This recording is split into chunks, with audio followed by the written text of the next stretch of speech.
Tydsones. Waarom is daar tydsones?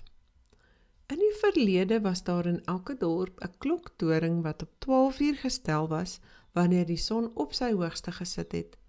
Die dorp se inwoners het almal volgens daardie tyd gewerk. Dit staan bekend as solartyd. Kyk nou wat gebeur as dit 12 uur in een dorp is en ons kyk na 'n dorp wat 'n entjie weg is. Die son sit nou nie meer heeltemal in die middel van hierdie dorp nie. Die son is nog aan die opkom, die son kom ons op in die ooste. En dit is sê maar 11 uur in hierdie dorp. En aan die ander kant is die son al verby die middel, so dis so sê maar 1 uur in die middag. Die dorpe wat verder weg was, het ook hulle eie horlosies volgens hulle solartyd gestel. Dit was nie 'n probleem totdat mense begin handel dryf het nie. Moderne samelewing het gemaak dat mense nou makliker met ander dorpe en ander lande begin kommunikeer en handel dryf het.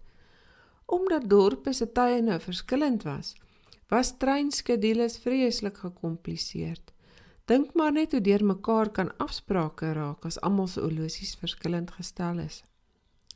In 1884 het 'n klomp lande vergader om hierdie probleem aan te spreek en besluit dat die sterreweg in Greenwich die 0 grade tydsone lyn gaan wees.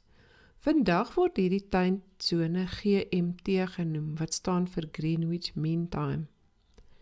Die aarde neem 24 uur om sy eie as te draai en voltooi dan 'n hele dag en nag. Die aarde is in 24 tydsones ingedeel. Op die wêreldkaart word dit gewoonlik aangedui as GMT +1 tot +12 en GMT -1 tot -12, met die 0 in die middel wat dan deur Greenwich loop, of bekend staan as GMT. Hier is 'n voorbeeld van die wêreldkaart met sy tydsones. Onthou nou, hierdie lyne is 'n denkbeeldige lyn. Jy sal ook sien dat die lyne nie heeltemal reguit is nie. Dit is omdat elke land self kan besluit in watter tydsones hulle wil wees. Kyk byvoorbeeld Suid-Afrika. Ons land is oor 2 tydsones, +1 en +2. Maar Suid-Afrika het besluit ons wil net 1 tydsone in die land hê en besluit dat +2 vir ons die beste gaan werk.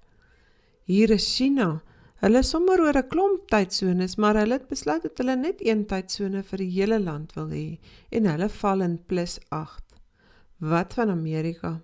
Amerika het 4 verskillende tydsones. Die 0 tydsone is hier in die middel. Dit loop oor Greenwich, se sterrewag. Wanneer ons tydsverskille wil bereken en jy beweeg na links, trek ons die ure af soos dat ons deur die tydsones beweeg. Vir elke sone is dit 1 uur. -1, -2, -3, -4. Onthou, die son kom op in die ooste. So die ooste is voor met die tyd. Die weste is na die tyd. Hulle moet nog kom waar die ooste alreeds was. Wanneer ons die tyd wil bereken en jy beweeg na regs, onthou die ooste kom die son op. So hulle is voor ons, tel jy tyd by. +1, +2, +3, +4. Kyk weer, as ons regs beweeg, tel ons ure by. As ons links beweeg, trek ons ure af. Kom ons probeer gou self. Hoe laat is dit in New York, as dit 8 voormiddag in Johannesburg is? Weet jy waar is New York? Hier, in hierdie geelerige gedeelte. Dit is by -5. En waar is Johannesburg? Hier in die oranje by +2.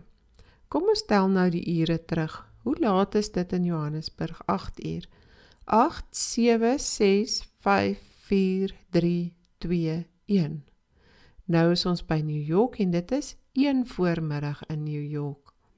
As jy eers 'n bietjie geoefen het, kan jy sommer die getalle bymekaar tel. Van Johannesburg tot by 0 is 2 tydsones en van 0 tot by New York is 5 sones.